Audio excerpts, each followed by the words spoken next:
I think of it as a form of communication, and I think of it with words.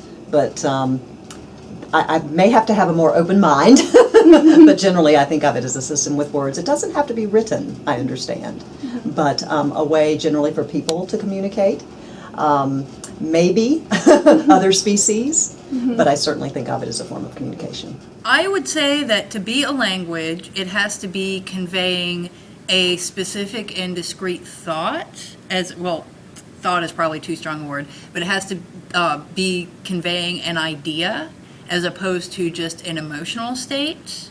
Like if a kitten cries, that would be an emotional state, and that's not really a language. Okay. But if it's trying to tell me something, then that would be a language. It is a symbol system that conforms to particular rules. So it is a rule-based symbol system. There is a lot of structure. There is a lot more form in terms of how that language is, how those structures or symbols are going to be used, and those symbols and those structures are well known to an entire group. The language is a form of communication. So if two beings are trying to communicate to each other and expressing themselves in a way that the one being is trying to convey something and the other being understands it, then from my perspective, I would think that's sort of a language. So it doesn't have to be oral, it doesn't have to be written, it has to be some form of communication.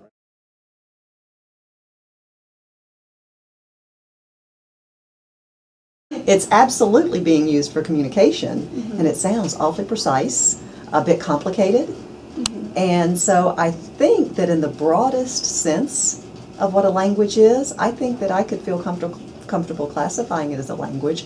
If it's not a language, I'm not sure what it is. Yeah. So by maybe process of elimination, what is it?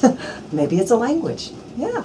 I'm going to go ahead and say that I think it is a language because it is conveying discrete information. So I think as you move outside of that 100 realm, because the symbols that are used have a much more specific meaning, then yes, that's more akin to human language. But as we kind of move with, as we're in that sort of like 100-yard range, that seems much more similar to nonverbal communication that's non-emblematic communication. So it's like, hey, let me get your interest, or hey, let me get your attention, types of gestures that we use. So I guess that would be kind of my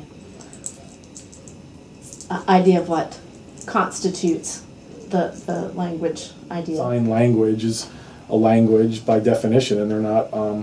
It's not oral and it's not written. So I think what the bees are doing sort of emulates that. It's a specific type of movement that conveys or communicates to the other bees in that particular case what's happening. And so then I definitely think the dances are a language based on that. If there's a way that they can communicate or move their bodies or move around that gives information to the other bees about where the food source is and information about sort of how far it is or what direction it's in based on that, then from my perspective it clearly is.